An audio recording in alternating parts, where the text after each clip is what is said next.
ইলিশ মাছ রান্নার সময় পেঁয়াজ রসুন ব্যবহার করলে নাকি ইলিশ মাছের আসল স্বাদটা পাওয়া যায় না। আর আমাদের বাঙালিদের তো প্রিয় ইলিশ মাছ। সেই ইলিশ মাছটা আমি কিভাবে আজকে পেঁয়াজ আর রসুন ছাড়া নিজের মতো করে সরিষা দিয়ে রান্না করেছিলাম সেটাই আজকে তোমাদের সাথে এই ভিডিওটিতে শেয়ার করব। জানতে হলে ভিডিও লাস্ট পর্যন্ত অবশ্যই দেখতে হবে। আমাদের বাঙালিদের সবচেয়ে প্রিয় মাছ হচ্ছে ইলিশ মাছ।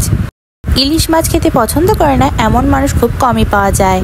তো আমি পেঁয়াজ রসুন ছাড়া আজকে ইলিশ মাছের তরকারিটা রান্না করব, তাও আবার সরিষা বাটা দিয়ে। এর জন্য প্রথমে ইলিশ মাছগুলো কেটে নিয়ে তা ভালোভাবে ধুয়ে পরিষ্কার করে নেওয়ার পর হলুদ আর লবণ দিয়ে মাখিয়ে রেখেছিলাম।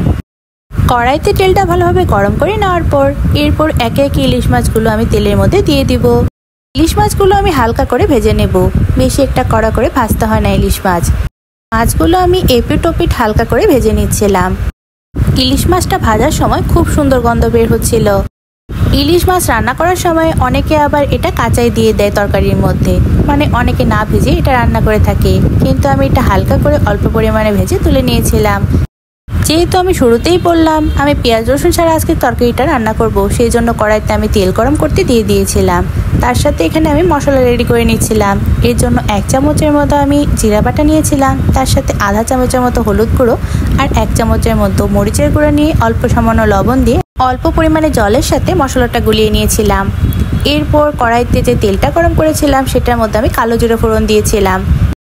আমি তো এটাতে কোনো পেঁয়াজ রসুন ইউজ করব না, তাই এটাতে কালো জিরে ফোড়ন দেওয়ার পর যে মশলাটা রেডি করে রেখেছিলাম সেটা এটার মধ্যে দিয়ে দিলাম। রেডি করে মশলাটা বেশ কিছুক্ষণ ভাজা ভাজা করে নেওয়ার পর এরপর সরিষা বাটাটা দিয়ে দিলাম। তরকারিটাতে আমি 3 থেকে 4 চামচের মতো সরিষা বাটা ইউজ করেছিলাম। সরিষাটা বাটার সময় এতে আমি 4 থেকে 5টার মতো কাঁচামরিচ একসাথে বেটে নিয়েছিলাম। তো সরিষা বাটাটার সাথে মশলাটা ভালোভাবে কষিয়ে নেওয়ার সময় আমি এটাতে কয়েকটা ফালি করা কাঁচামরিচও দিয়ে দিয়েছিলাম। একটু ঝাল ঝাল না হলে তো খেতে একদমই ভালো লাগবে না। মশলা কষানোর সময় যখন উপর থেকে তেলটা ভালোভাবে ভেসে উঠবে তখনই বোঝা যাবে মশলাটা ভালোভাবে কষে গিয়েছে। এরপরে এতে আমি পরিমাণ মতো ঝোলের জন্য জল ইউজ করেছিলাম। জলটা দেওয়ার পর আমি বেশ কিছুক্ষণ ঢেকে রেখেছিলাম যেন এটা ভালোভাবে জাল হয়ে যায়। ঝোলটা বেশ কিছুক্ষণ জাল দেওয়ার পর একটু ঘন হয়ে গিয়েছিল। তো এরপর যে ভেজে রাখা মাছগুলো ছিল সেটা এটার মধ্যে দিয়ে দিলাম আমি।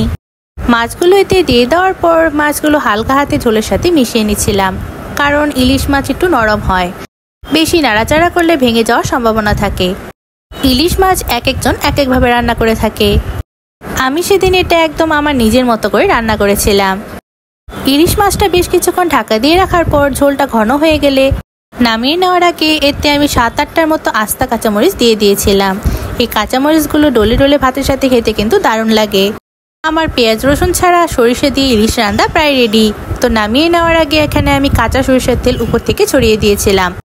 ইলিশ মাছের সাথে সরিষার তেল এগুলো হচ্ছে বেস্ট কম্বিনেশন। আমার কাছে তো এভাবে ইলিশ মাছ রান্না করলে আমার সবচেয়ে বেশি পছন্দের। তোমাদের কাছে কেমন লাগে অবশ্যই কিন্তু কমেন্ট করে জানাতে পারো। উপর থেকে কাঁচা সরিষার তেল ছড়িয়ে দেওয়ার পর এরপর বেশ কিছুক্ষণ চুলায় রেখেছিলাম, তারপর নামিয়ে নিয়েছিলাম। এটা হচ্ছে সেদিনের আমার সরিষা ইলিশের ফাইনাল লুক। দেখতে কিন্তু অনেক বেশি লোভনীয় হয়েছিল। দেখতে যতটা লোভনীয় হয়েছিল খেতেও কিন্তু ততটাই মজার হয়েছিল। আমার পেঁয়াজ রসুন ছাড়া সরিষা দিয়ে ইলিশ রান্নাটা তোমরা বাসায় ইচ্ছা করলে ট্রাই করতে পারো। তো চাইলেই তোমরা এটা তোমাদের টাইমলাইনে শেয়ার করতে পারো যেন তোমাদের পরবর্তীতে কাজে লাগতে পারে। গরম গরম ধোয়া ওঠা ভাতের সাথে সরিষা ইলিশের ঝোলের সাথে মরিচ ডলে নিয়ে ইলিশ মাছ ভেঙে নিয়ে ঝোলের সাথে মাখিয়ে খেয়ে নিচ্ছিলাম। সত্যি বলতে অনেক বেশি মজা হয়েছিল। গরম গরম ধোয়া ওঠা ভাতের সাথে সরিষা ইলিশটা খেতে দারুণ লাগছিল। তো খেতে খেতে আমার আজকে ভিডিওটি এখানেই শেষ করছি। আর আমার রান্নার ভিডিওটি আজকে তোমাদের কাছে ভালো লেগে থাকলে অবশ্যই একটি লাইক করে দিবা সবাই। Thanks for watching, by.